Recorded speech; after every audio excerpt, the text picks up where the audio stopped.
Hello friends, आप सभी लोगों का स्वागत है आपके अपने परिवार यूट्यूब चैनल फ्रेशर क्लासेस में।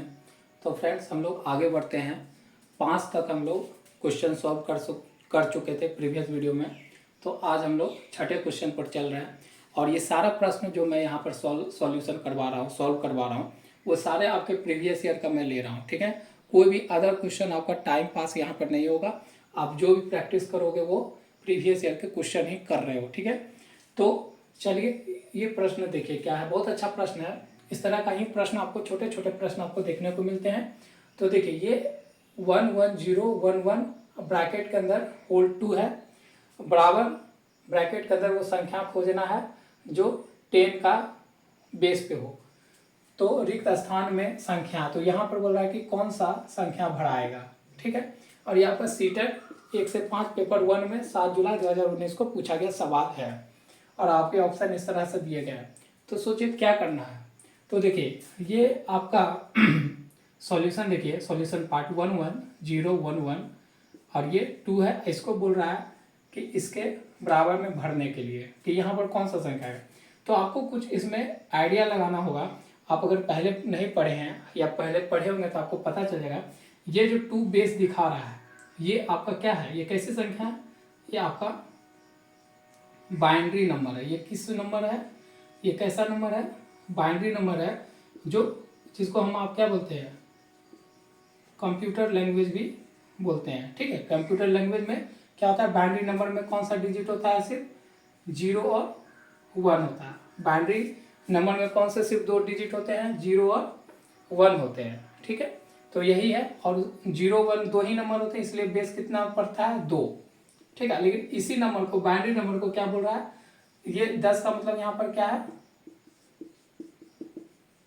Decimal number. इसको बदल, मतलब बाइनरी नंबर को किस में बदलने बोल रहा है, डेसिमल नंबर में बदल रहा है। और डेसिमल नंबर आपके 1 से कहाँ तक है, 1 2 3 4 5 6 7 8 9, 1 2 3 4 5 6 7 8 9।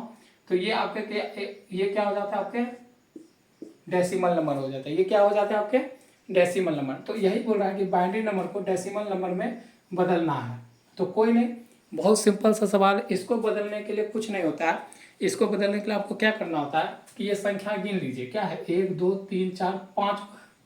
कितना संख्या है, 5 है। कितना संख्या है, 5 है। तो कैसे चलेंगे तो देखिए बाइनरी नंबर कितने का होता है, 2 पावर का होता है। तो देखिए जितना संख्या है उसके लिए 2 लिखिए और यहाँ से चलते जाएंगे 5 तक। तो यहाँ पर लिखेंगे 4 गुना 1 इसके लिए। ठीक है, 2 बेस लिए, क्योंकि बाइनरी से जब जाएंगे दशमलव के लिए तो जहाँ से जा रहे हैं उसी का बेस लेंगे। तो बाइनरी का कितना बेस है, 2। तो 2 गुना 4 प्लस 1, ये गुना 1 और फिर प्लस करेंगे। फिर क्या आगे बढ़ेंगे इस नंबर पे, ये नंबर तीसरा पे है। देखिए ना, देखिए हम, आप बोलिएगा कि सर आप 1 2 3 4 5 गिन रहे हैं। तो देखिए 5 क्या गिन रहा है, ये 0 पे है, ये 1 पे है, ये 2 पे है, ये 3 पे, ये 4 पे, ऐसे गिना जाता है। 0 से स्टार्ट करेंगे। ठीक है, इसलिए है तो 5 पे, लेकिन कहाँ से स्टार्ट होगा गिनती, 0 से। तो 0 1 2 3 5, इसलिए इसका पावर लेंगे 2 पे पावर 4, इसी को गुना कर देंगे 1 से, प्लस फिर 1 2 पे पावर 3 गुना 1। ठीक है, फिर प्लस, फिर 2 पे पावर किसके लिए, इसके लिए 2 गुना 0, फिर प्लस, फिर 2 पे पावर किसको, इसके लिए, तो 1 गुना 1। ठीक है, फिर प्लस और 2 पे पावर किसको लेंगे, ये 0 वाला, 0 गुना 1। ठीक है, तो देखिए तो इसका अगर आप पावर करोगे तो क्या, 4 से 8 8 16 हो जाएगा। अब गुना करोगे तो यही आ जाएगा, प्लस इसका गुना करोगे तो देखो 2 पे पावर मैं यहाँ लिख देता हूँ। 2 पे पावर 4 लिखने का मतलब क्या है, 2 कितना बार आप लिख सकते हो, 4 बार। 2 पे पावर 3 लिखने का मतलब क्या है, 2 को कितने बार लिख सकते हो, बेस को 3 बार। तो 2 4 4 8 8 16, 2 4 4 8, यही मैं कर रहा हूँ। तो 8 गुना 1 और प्लस 2 पे 2 है तो कितना आ जाएगा, 4 गुना 0 प्लस 2 पे पावर 1 है तो 2 ही हो जाएगा, गुना 1 प्लस। देखिए ये इंपॉर्टेंट है, ये जरूर याद रखिएगा कि किसी पे भी कोई भी नंबर हो उस पर पावर कितना 0 हो तो उसका वैल्यू क्या होता है 1 होता है। ये बहुत इंपॉर्टेंट बात है, VBI है, इसको आप याद कर लेना, नोट कर लेना कॉपी में। आप एक कॉपी जरूर बना लो फ्रेंड्स। सिर्फ सो कर वीडियो देखने से, अगर आप देखते हो ऐसे करते हो कोई किसी भी टीचर का, तो आपको कोई भी लाभ नहीं होगा। वो आपको उस समय तो माइंड में रह जाएगा, लेकिन जब आप कभी 10 दिन बाद आप उसका प्रैक्टिस करोगे तो भूल जाओगे। इसीलिए इसको कॉपी में लिखो, और लिखते समय बहुत सारी चीज़ याद हो जाती है। इसलिए ये सब बहुत ज़रूरी बातें मैं बता रहा हूँ आपको। बेसिक से स्टार्ट करने का कोई ज़रूरी नहीं कि हमको किसी का बुक खरीद के बेसिक से पढ़ेंगे, नहीं। आप प्रीवियस ईयर लगाओ, और प्रीवियस ईयर ऐसा लगाओ कि अगर आपको कहीं से वो उसके अंदर वाले चीज़ बताते चल रहा है कंसेप्ट, तो ऐसे टीचर को पकड़ो, जिससे क्या होगा आपका पीछे का कंसेप्ट रिवाइज होगा और आपको क्वेश्चन में पढ़ाने में समय नहीं लगेगा और आपकी तैयारी जल्दी हो सकेगी। ठीक है, इसलिए हम लोग क्या करते हैं, टीचर का कोर्स लेते हैं। तो मैं भी आपको यहाँ पर जो बताऊंगा अपने वीडियो में, उससे जुड़े हुए सारे कंसेप्ट में आपको डील करूंगा, और आपका काम है कॉपी में उतार लेना। तो जैसे देखिए बोलता है कि कोई भी संख्या पर अगर पावर 1 हो तो उसका वैल्यू क्या होता है 1 होता है। तो यहाँ पर जैसे 2 पे पावर 0 है तो उसका वैल्यू क्या होगा 1 होगा। तो इसीलिए यहाँ पर 1 गुना 1 हो जाएगा। ठीक है, ये हो जाएगा 16 को गुना करेंगे 16 प्लस 8 प्लस देखिए 4 को गुना करेंगे 0 से 0 और 2 प्लस 1, इसी को आगे बढ़ाते हैं तो 16 और 8 जोड़ेंगे कितना हो जाएगा 24, और 2 1 3 जोड़ेंगे कितना हो जाएगा 2 1 जोड़ेंगे 3, तो मतलब 27। तो आपका आंसर कितना आ गया 27 आंसर आ गया। ठीक है, आपको मैं पूरा समझाने का कोशिश किया। तो आपका यहाँ पर जो कितना आ जाएगा डेसिमल नंबर में 27, यहाँ पर क्या बढ़ाएगा 27 बढ़ाएगा।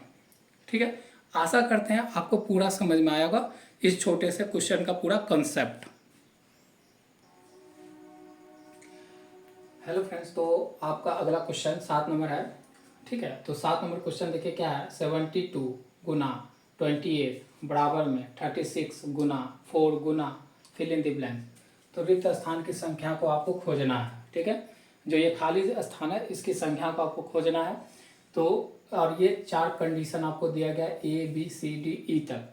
ये कंडीशन फुलफिल करना चाहिए इस नंबर के लिए। ठीक है, तो देखिए पहला बोल रहा है कि 7 का वो गुणज होना चाहिए। जो यहाँ संख्या भरिएगा वो 7 का क्या होना चाहिए गुणज होना चाहिए। ठीक है, मतलब 7 का गुणज का मतलब क्या 7 का पहाड़ा में वो आना चाहिए। ठीक है, B क्या है एक अभाज्य संख्या है, और यहाँ वाला जो होना चाहिए क्या वो अभाज्य संख्या है, मतलब कहने का मतलब यहाँ पर वैसी संख्या आएगी क्या इसमें से कौन कौन सा ऑप्शन वो फॉलो करेगा वो यहाँ पर देखना है। तो देखिए इसको सॉल्यूशन क्या होगा, इसका सॉल्यूशन पार्ट अगर देखा जाए तो क्या होगा 72 गुना में लिखा हुआ है 28 बराबर में लिखा हुआ है 36 गुना में 4 और गुना में यहाँ खोजना।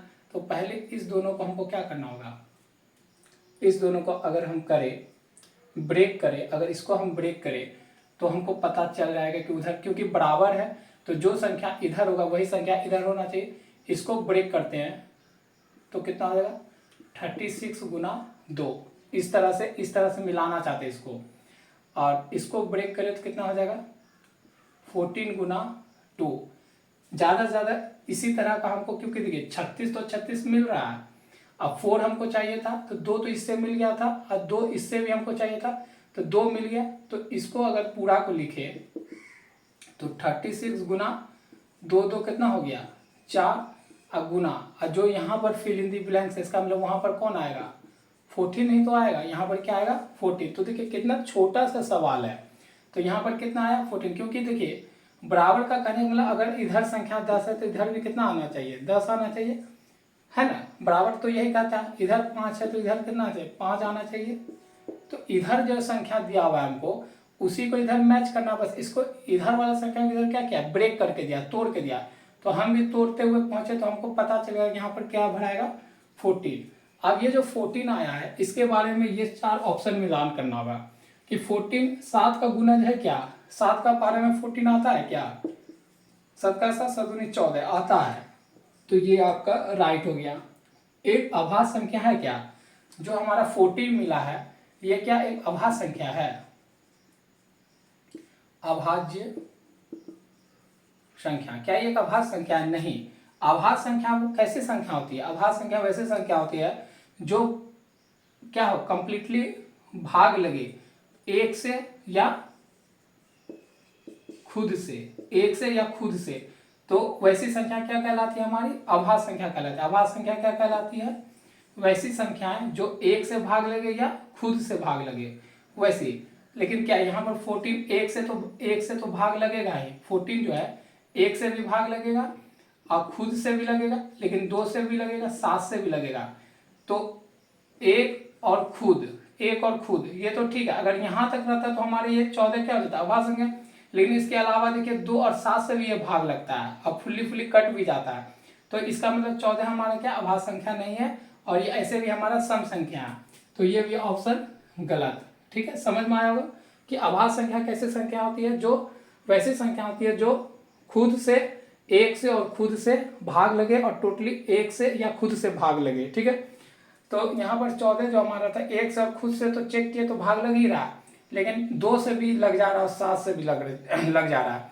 तो ये दोनों कंडीशन फुलफिल होता तब तो हमारा अभाज्य संख्या कहलाता। अगर ये इससे ज्यादा हो जाता तो हमारा अभाज्य संख्या नहीं कहलाएगा।